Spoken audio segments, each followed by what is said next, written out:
Então, pessoal, todos bem? Sejam todos novamente bem-vindos ao YouTube, sejam bem-vindos ao meu canal. Eu sou o professor Birajara Casado. Você está na maior sala de aula que prepara para os concursos da Advocacia Pública.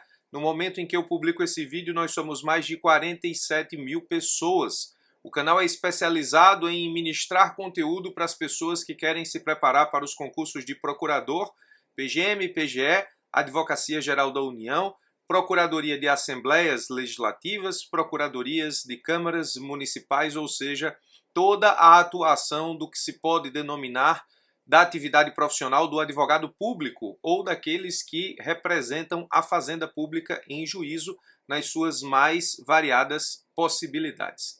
Esse é o objetivo principal do canal, esse é o objetivo principal do meu magistério, embora muita gente me siga e esteja aqui atrás de conhecimento jurídico atualizado, pensando em outras provas de concurso, porque grande parte dos assuntos que caem nos concursos da advocacia pública também caem nos concursos da magistratura, do Ministério Público e assim sucessivamente.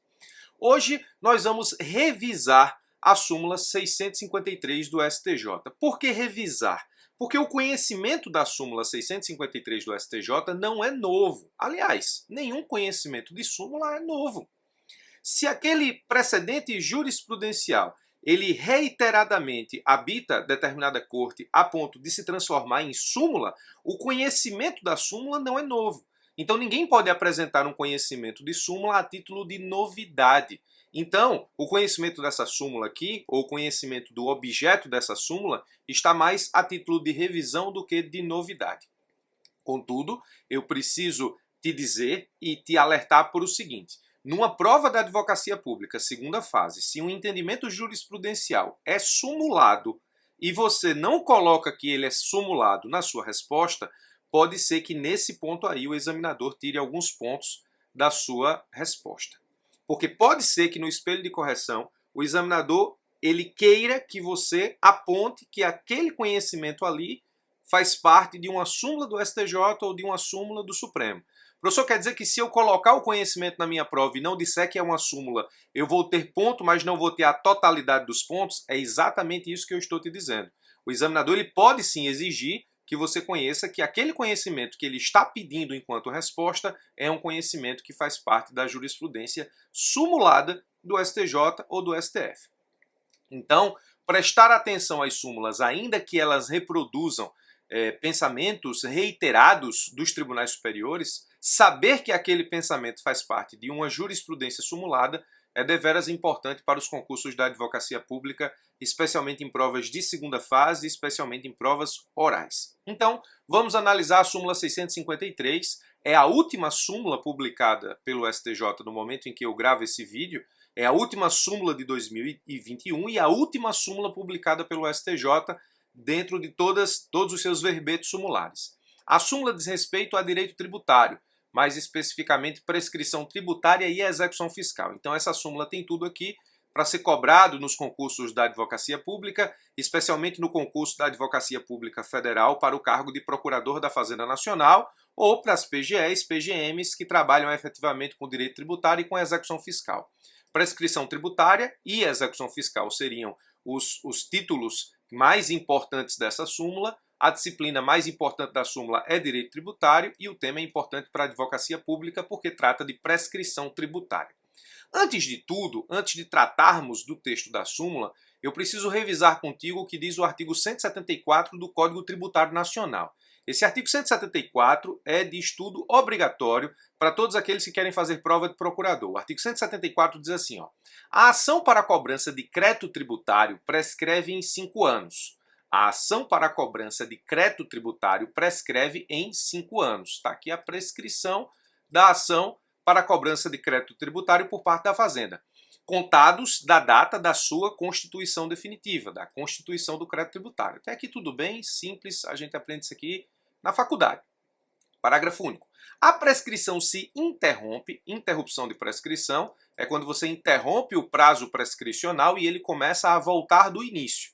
Então, se eu tenho um prazo prescricional correndo 4 anos e ele é interrompido no 4º ano, ele volta a contar do início e a partir daí eu tenho mais 5 anos de prazo prescricional, levando em consideração aqui o prazo do 174, que é de 5 anos. Então isso é a interrupção da prescrição.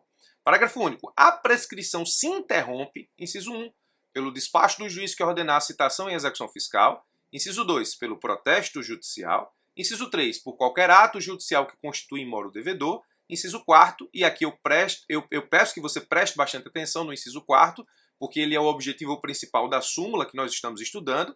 A prescrição se interrompe por qualquer ato inequívoco, ainda que extrajudicial, que importe em reconhecimento do débito pelo devedor. Muito bem. Nós temos aí 4 situações previstas no Código Tributário Nacional de interrupção da prescrição tributária. Visto o artigo 174, imagine o seguinte caso. Ebesco requer, junto ao fisco, pedido de parcelamento fiscal. É devedor de tributo e requer, portanto, parcelamento.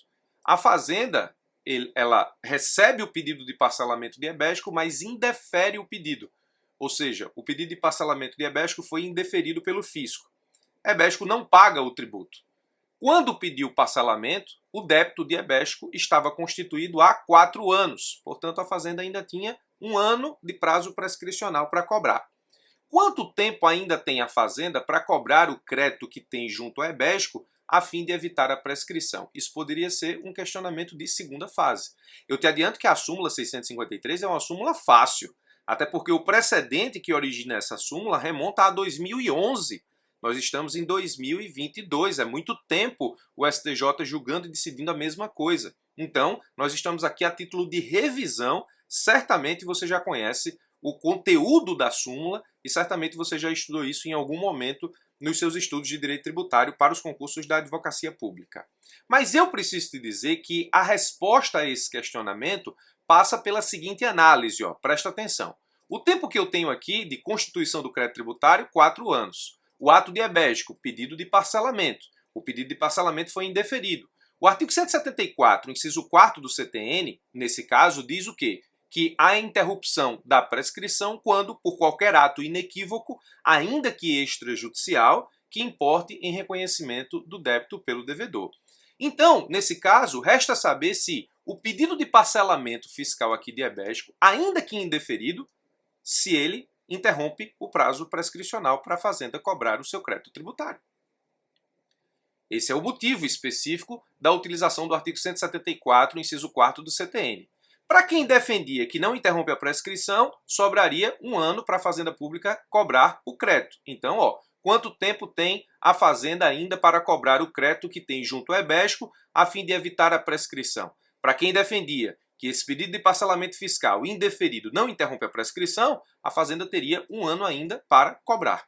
Para quem defende que a situação de pedir o parcelamento fiscal, ainda que indeferido pela Fazenda, interrompe a prescrição, restariam, portanto, 5 anos ainda para que a Fazenda cobre o seu crédito tributário, porque nós estamos diante de uma situação de interrupção de prescrição. Ela volta a contar pelo todo. A súmula 653 do STJ, que não tem um entendimento novo, diz assim, o pedido de parcelamento fiscal, ainda que indeferido, portanto, deferido ou indeferido, interrompe o prazo prescricional, pois caracteriza a confissão extrajudicial do débito. Então, a súmula 653 do STJ, como disse, ela não traz um conhecimento novo sobre a interrupção da prescrição a partir do pedido de parcelamento fiscal. Ela apenas transforma esse entendimento reiterado do STJ em súmula, e isso foi feito no dia 6 de dezembro de 2021. É a última súmula do STJ 653, no momento em que eu publico esse vídeo. Então, o STJ apenas disse o seguinte, o pedido de parcelamento fiscal, ainda que indeferido, portanto deferido ou não, ele representa ato inequívoco que importa em reconhecimento do débito pelo devedor, razão pela qual ele interrompe a prescrição. Nós temos que associar, literalmente, a súmula 653 ao artigo 174, inciso 4º do Código Tributário Nacional. Embora a súmula não traga esse dispositivo na sua redação, o vínculo interpretativo da súmula com o 174, inciso 4º do CTN, você precisa fazer numa prova subjetiva. Uma prova subjetiva, para responder esse questionamento de forma completa, você precisa lançar mão da súmula 653 e você precisa lançar mão do artigo 174, inciso 4º do Código Tributário Nacional. Você poderia me perguntar, professor, e qual o momento da interrupção? Qual é o momento em que se interrompe a prescrição para que eu volte a contar os 5 anos? o momento da solicitação do parcelamento. É aqui que o ebégico, no caso devedor, reconhece a dívida e, nesse caso, se aplica o artigo 174, inciso 4º, ou seja, é nesse momento que ele reconhece o débito, é nesse momento que ele se reconhece devedor, é nesse momento que se aplica o artigo 174, parágrafo único, inciso 4º. Na verdade, é o artigo 174, parágrafo único, inciso 4º. Não 174, inciso 4º. 174, parágrafo único, inciso 4º.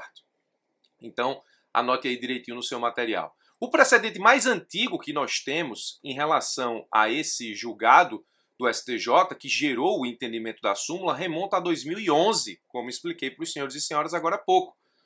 O julgado diz assim: pedido de parcelamento, artigo 174, parágrafo único, inciso 4º do CTN, interrupção da prescrição, precedentes.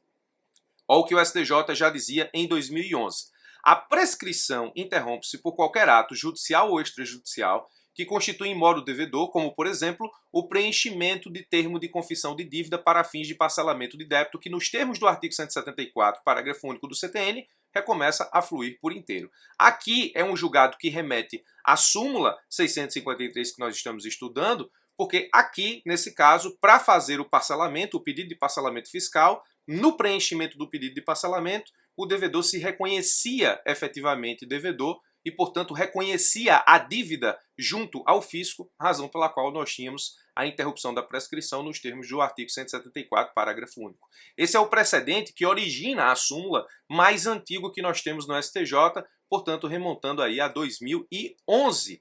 Razão pela qual, eu disse no começo desse vídeo, a súmula em si, o objeto dela não é novo, mas saber que se transformou em súmula é importante, dizer que é pensamento sumulado numa prova de segunda fase é importante, e conectar o texto dessa súmula 653 ao artigo 174, parágrafo único, inciso 4º do Código Tributário Nacional é uma atividade mental que você precisa ter em segunda fase e em prova oral. Sem se esquecer que o momento da interrupção é o momento da solicitação do parcelamento fiscal nos termos da jurisprudência do STJ.